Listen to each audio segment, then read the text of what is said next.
Scan for Sovi and straight A's only. Let's go!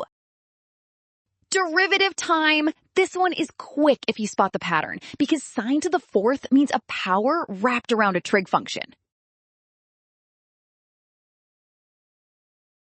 Start with the chain rule, because f of x equals sine x all raised to the fourth, so we have an outer power function and an inner sine function working together.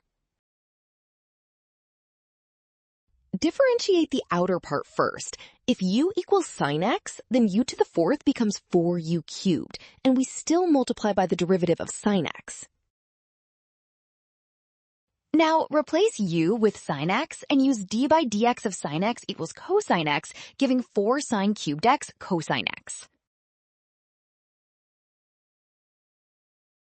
Well done! Option D. Scan now. The trap is rushing signs or steps. The rule is trust what is given and check each derivative step.